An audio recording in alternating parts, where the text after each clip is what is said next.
8th క్లాస్లో వాడు రాయగడ నుంచి వైజాగ్ వచ్చి వాళ్ళ అమ్మాలు వైజాగ్లో జాయిన్ చేయడానికి వైజాగ్ తీసుకొచ్చినప్పుడు నెక్స్ట్ రోజు విజ్ఞాన్ కాలేజీలో వాడికి అడ్మిషన్ అనమాట. సరే నువ్వు అడ్మిషన్ టెస్ట్కి వాడిని డ్రాప్ చేసి మేము స్కూల్ చూడడానికి వెళ్తే తను ఏం చేశాడంటే మేము స్కూల్ చూసి వచ్చేసరికి బయటే ఉన్నాడు. ఏంటంటే నేను ఇక్కడ చదవను అని చెప్పేశాడు. ఇంకా నేను అసలు ఏం చదవను అని.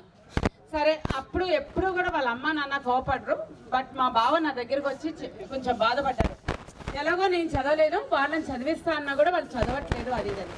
సో ఆ రోజు కూర్చొని నేను నైట్ నా దగ్గరే కూర్చొని, నాన్న మనం చదువుకుంటే మంచిగా అంటే మన లైఫ్ ఎలా ఉంటుంది, ఫెచ్ అవుతుంది అన్ని చెప్పాను అనమాట దాని ఊరికే.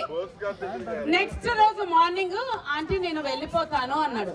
అంటే రాయగడ వెళ్ళిపోతావు అంటే కాదు ఎగ్జామ్ రాయడానికి వెళ్తాను అన్నాడు.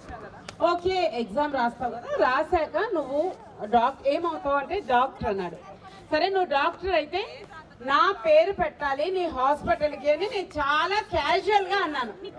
నా పేరు పెట్టాలి నీ హాస్పిటల్కి అంటే ఆఫ్టర్ 7-8 ఇయర్స్ తర్వాత వాడు కార్డు పట్టుకొని వచ్చాడు నా దగ్గరికి. దాంట్లో ఆంటీ ఇదిగోండి దిస్ ఈజ్ ఫస్ట్ కార్డు అని ఇచ్చాడు. దాంట్లో హిందూస్ డెంటల్ క్లినిక్ అని ఉంది. అంటే నాకు గూస్ బంప్స్ వచ్చేసాయి, కళ్ళ నుంచి నీళ్ళు వచ్చేసాయి.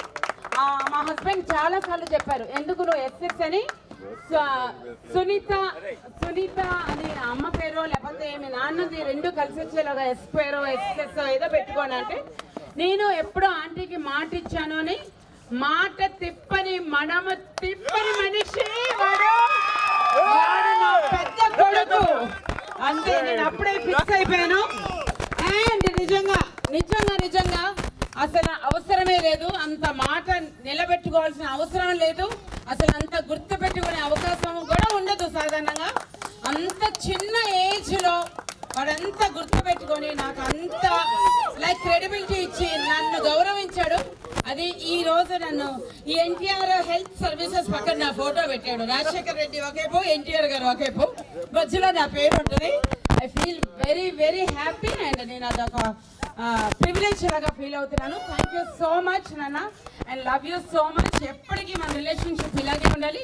And please where is Souji and Sippi and Vikasini please రావాలి.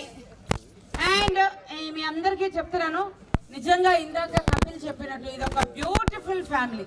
అంటే లైక్ నిజంగా సునీతక్క అండ్ శ్రీను బాబా ఇలా రండి. అండ్ వికాసిని గారు పేరెంట్స్, వికాసిని మీరు వదిన Vikasini where is Vikasini and Sippi భోజనం చేస్తున్నారు అవలేదా?